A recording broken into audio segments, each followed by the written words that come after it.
मी इथे आता आले सांडपाडा स्टेशनच्या बाहेरच्या बाजूला आपल्या रिक्षा पार्किंगमध्ये. तर सध्या बिमारीने एवढं थैमान घातलेलं आहे आणि इथे एवढा कचरा पडलेला आहे की असं उभं राहायला पण भीती वाटते. इथे गंदगी सगळे पिसाब करतायत, सर्व त्या फुटलेल्या रिक्षा किती दिवसापासून अशा अनिर्वहित दिवसी पडलेल्या आहेत.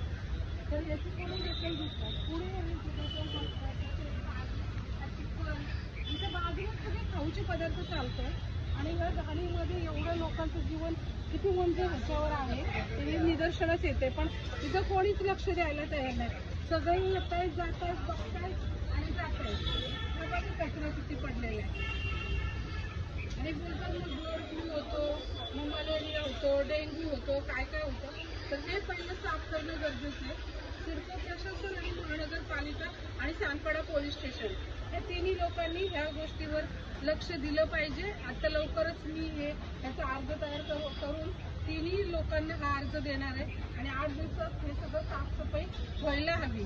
कारण मी स्वतः वैद्यकीय कक्षाचे अधिकारी आहे, शिवसेनेची संपर्क प्रमुख आहे आणि तक्रार निवारण कक्षाची पण प्रमुख आहे.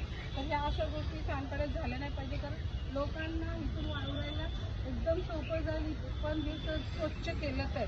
आता ह्या तरी 4-5 वर्षापासून रिक्षा पडले, जवळजवळ 20-25 रिक्षा आहेत अशाच पडलेल्या आहेत. त्याचे पार्ट्स कोण काढून नेतंय, काय करतंय त्याच्याकडे कोणाचंच लक्ष नाही. आता पाठीमागे आम्ही बघून आलो, तिकडचा व्हिडिओ आम्ही शेअर करतोय पण सध्या इथं नाही काढू शकत. तिथं एवढं पिसाब करतायत, काय काय करतायत, ते घाण वास येतोय, तिथे उभं राहायला पण अशी वाटत नाही. तर हा सांडपाडा स्टेशनच्या बाजूचा विभाग आहे आणि इथे खाऊचे पदार्थ सगळे विकले जातात. बॅक साईडला फक्त पडदे लावले पण आत खाऊचे पदार्थ विकले जातात. जिथं खायचे पदार्थ विकतात त्या ठिकाणी ही गंदगी आहे. हेच मला दाखवायचे प्रशासनाला की प्रशासन काय करतंय आणि मी स्वतः पण तिथली आहे अधिकारी, सर्वांना त्याचा रिपोर्ट देते.